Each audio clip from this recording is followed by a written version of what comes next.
Hello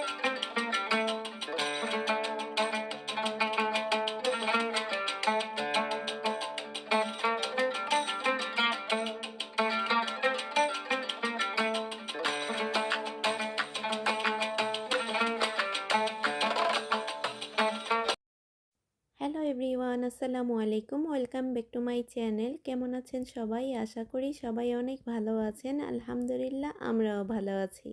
আজকে আপনাদের সাথে রমজানের ফ্রোজেন খাবারের প্রস্তুতি শেয়ার করব। রোজার জন্য সারা মাসের ফ্রোজেন খাবারের আয়োজন আমি যেভাবে করে থাকি সেটা নিয়েই থাকছে আজকের ভিডিওটি। আশা করি আজকের ভিডিওটি অনেকের কাজে আসতে পারে। এটা যখন আমার লাইফস্টাইল ব্লগ চ্যানেল, আমি কোথায় যাচ্ছি, কি খাচ্ছি, কোথায় ঘুরতে গেলাম, কি রান্না করছি, তারই কিছু অংশ আপনাদের সাথে শেয়ার করার চেষ্টা করি। তো কাজে নামার আগে বাচ্চাদেরকে আগে খাইয়ে তারপরে কাজে নামতে হবে। তো এখানে সকালে ব্রেকফাস্টের জন্য বাচ্চাদেরকে দুধ জাল দিয়ে দিচ্ছি আর কেক দিব। বাচ্চাদের সাথে আমিও ব্রেকফাস্ট করে নিব। দেশের বাহিরে তো হেল্প করার মতো কেউ নেই, নিজের কাছে নিজেকেই করতে হয়। বাচ্চাদের যে কিছুক্ষণ কারো কাছে দিয়ে রাখবো সেই মানুষটা আসলে এখানে পাওয়া যায় না। আর কাজের লোক রাখলে দেখা যায় ঘন্টা হিসেবে থাকবে, 1 ঘন্টা কিংবা 2 ঘন্টা থাকবে। তারপর তো সারাদিন সে আমাকেই কাজ করতে হয়, যার কারণে আর রাখা হয় না। আর সব সময় যে সাথে করে কাজের লোক রাখবো সেটা কিন্তু আমাদের পক্ষে সম্ভব না। আর দুবাইতে তো কাজের লোকের চাহিদা অনেক বেশি। যারা দুবাইতে আছেন তারাই বলতে পারবেন। তো অনেক কথাই বলে ফেলেছি, ভুল ত্রুটি হলে ক্ষমা দৃষ্টিতে দেখবেন।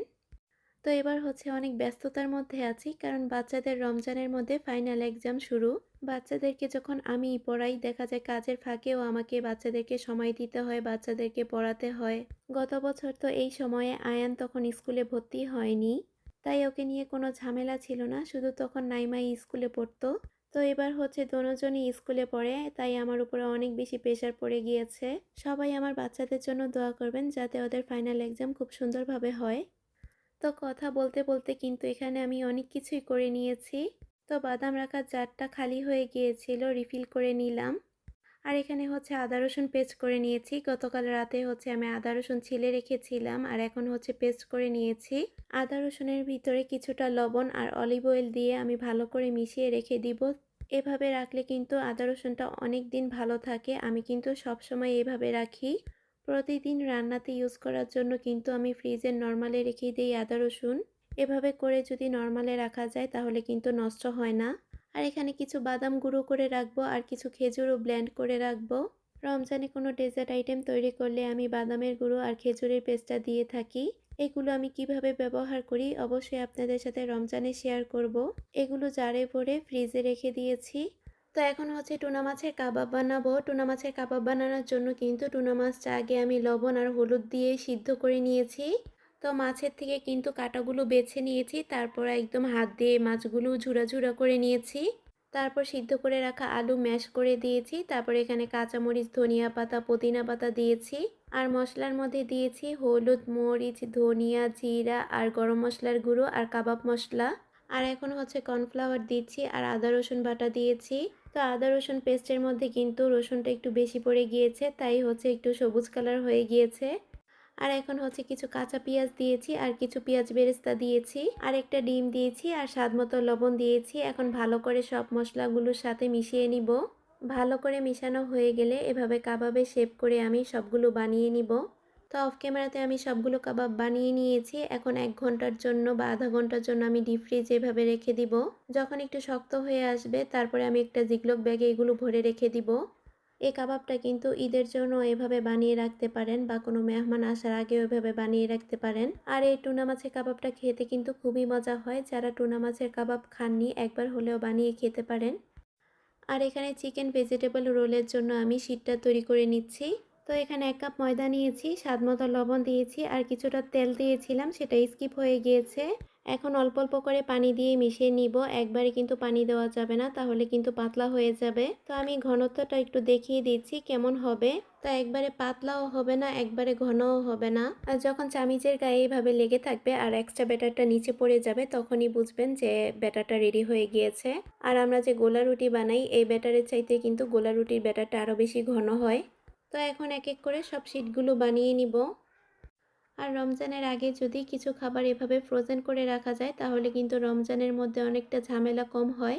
আর আমার মতো যারা ছোট বাচ্চার মায়েরা আছেন তারা চাইলে এভাবে ফ্রোজেন করে খাবার রেখে দিতে পারেন। আর আমি কিন্তু প্রতি বছরই রমজানের আগে এভাবে ফ্রোজেন খাবার বানিয়ে রাখি।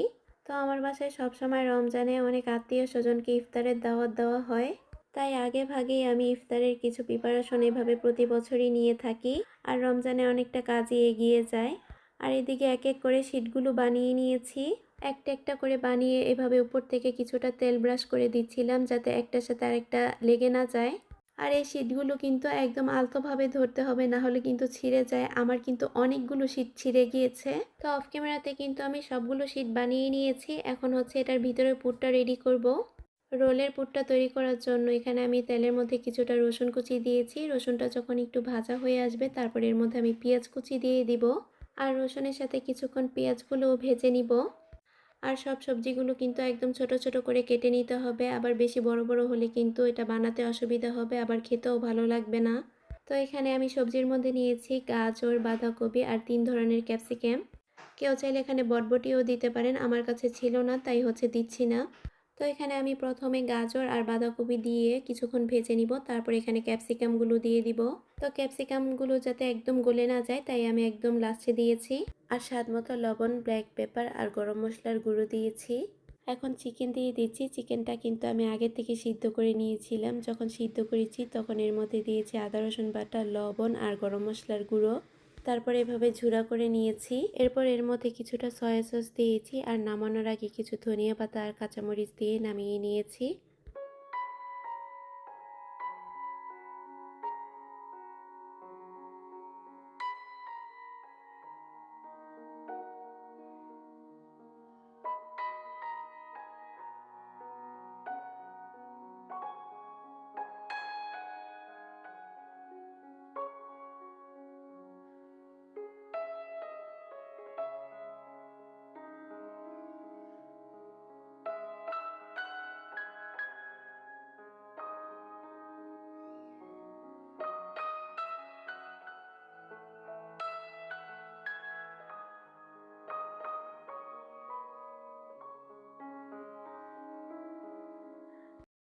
তো এখানে কিন্তু আমি এক এক করে সব চিকেন ভেজিটেবল রোল বানিয়ে নিয়েছি। তো এখন হচ্ছে আমি ডিপ ফ্রিজে রেখে দিব, তারপর একটু ঠান্ডা হলে জিগলক বেঁকে ভরে নিব। আপনারা চাইলে এভাবে চিকেন ভেজিটেবল রোল আগে থেকেই বানিয়ে রাখতে পারেন রমজানের জন্য। যারা রমজানে একদম মশলা জাতীয় খাবার কম খান তারা চাইলে এভাবে বানিয়ে রাখতে পারেন। তো এখন হচ্ছে আমি চিকেন ভেজিটেবল মোমো তৈরি করব। তো প্রথমেই আমি মোমোর উপরে শীটটা তৈরি করে নিচ্ছি। তো এখানে 3 কাপ ময়দা নিয়েছি, আধা কাপ কর্নফ্লাওয়ার নিয়েছি আর স্বাদ মতো লবণ দিয়েছি আর পরিমাণ মতো তেল দিয়ে দিয়েছি। তো লবণ আর তেলের সাথে ময়দাগুলো একটু মিশিয়ে নিব, তারপর এখানে ফুটন্ত গরম পানি দিয়ে দিব। গরম পানি দিয়ে ময়দাটা মেখে নিলে এটা বানাতে খুব সুবিধা হয়। ডোটা আমি আধা ঘন্টার জন্য এভাবে রেস্টে রেখে দিব। আর এখন ভিতরের ফিলিংটা তৈরি করে নিব।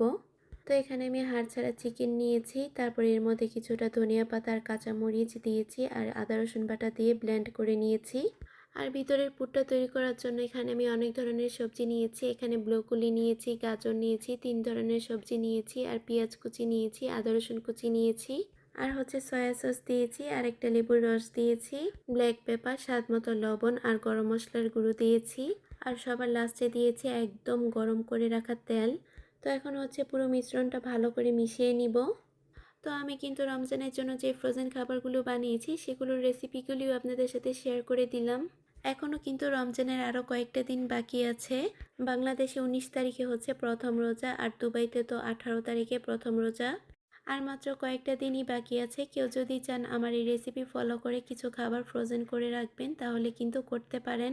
আশা করি খাবারের টেস্ট নিয়ে নিরাশ হবেন না। তো এখানে হচ্ছে আমি মোমো শেপটা দিচ্ছিলাম। আমি কিন্তু একদম পারফেক্টভাবে মোমো শেপটা দিতে পারি না।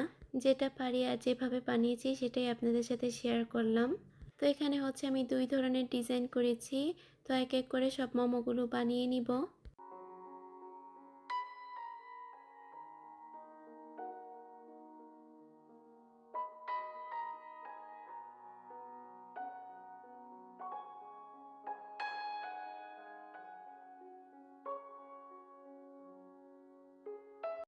তো মোমোর ফিলিংটা একটু বেশি হয়ে গিয়েছিল তাই ভাবলাম এগুলো দিয়ে রোল বানিয়ে নেই। তো এখানে রোল বানানোর জন্য আমি রেডিমেড শিটটা ইউজ করেছি। আর এই পুরটা দিয়ে কিন্তু আপনারা চাইলে কাবাবও বানিয়ে নিতে পারেন। তো আমার কাছে অল্প পরিমাণ পুর ছিল, তাই আমি আর বানালাম না। তো আশা করি আজকের ভিডিওটি অনেকের কাজে আসতে পারে।